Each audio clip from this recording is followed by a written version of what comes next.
gorgeous, can we talk?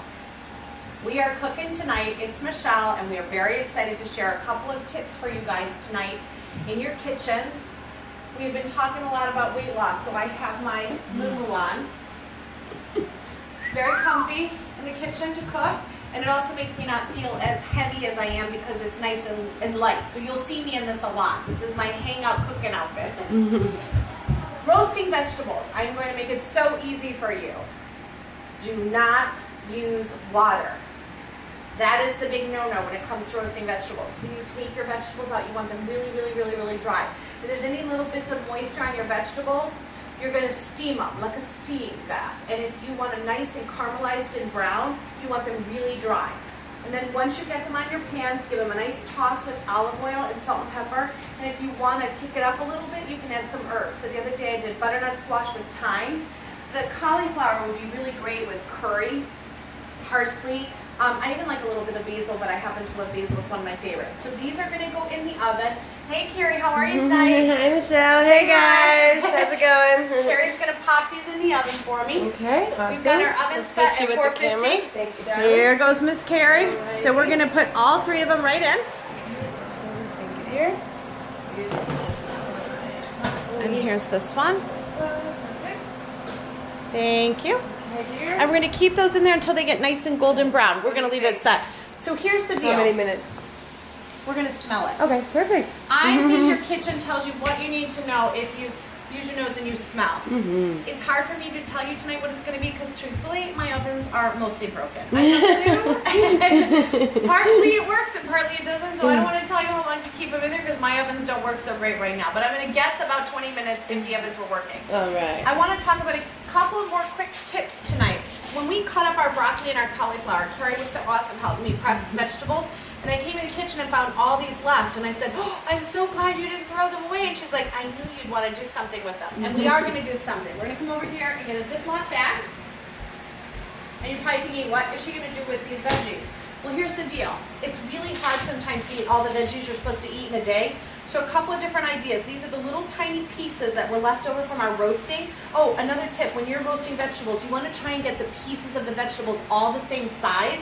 So in our case, these obviously were not as big as the other pieces, and if we had put these on the pan, as much as I like browned pieces, these would have been almost inedible. You want those nice, crispy, big pieces with the caramelized, yummy edges.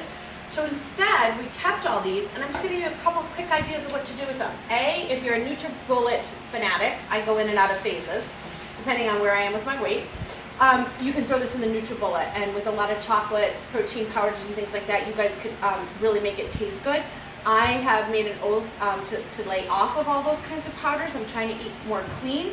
So another idea I had for this is it's going to go in the freezer. A little bit of olive oil, salt, and pepper. Start to let them soften up in the pan, and a couple of eggs scrambled. And then lastly, sometimes my kids will come home and want a quick chicken soup. Mommy, my throat is starting to feel sore. My daughter's in a play right now, so she's a little run down. So this in a small pan with one of my favorite things I'm going to share with you. This bouillon in a jar.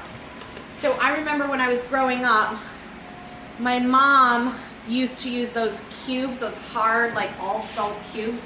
This is a bouillon, but it's soft. It's almost gummy in consistency, actually. And you can take a small pot. The ratios are on the back, depending on how much soup you want to make. But for this leftover, so half a bag's worth, I would put about 2 teaspoons of this in a small saucepan, put those veggies in. I'd beat 1 egg, and I'd add some little pastina or little noodles to it, and my kids would have a really healthy, quick soup. So it's going to go in my, where I keep my onions and herbs, or my tomato and paste, we're going to go with onions and herbs. Actually, we're not, because it's not going to fit. We're going to put it at the bottom, miscellaneous, down with my frozen avocado. And they can have a great soup.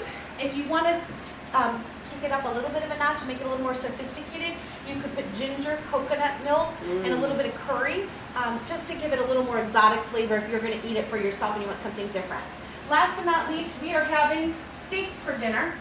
These have been out at room temperature now for quite a while, good hour or two today. Salt and pepper only really does a nice job of getting them ready to go on the hot grill. And I like a topping on my steak. So tonight what we're going to finish with By the way, my stovetop doesn't work either, so we have to use the good old-fashioned lighter.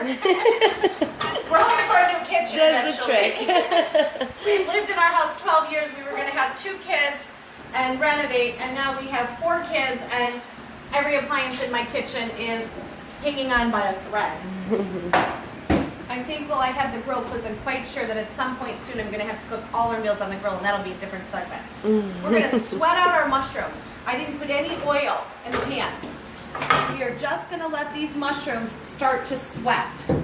And that's going to allow them to get nice and caramelized. If you add oil now, it makes for a mushy mushroom. And I want them to be nice and firm on top of my steak. So I'm going to sweat them. Then I'm going to take them out. I'm going to add this nice garlic and some olive oil and onion. Put them all back together with some fresh herbs and olive oil. And after the steak comes out, I'm going to drizzle that over top. Gorgeous. I hope you're having a great dinner tonight. I hope you enjoyed these tips for roasting vegetables and a nice topper for a grilled steak. See you soon.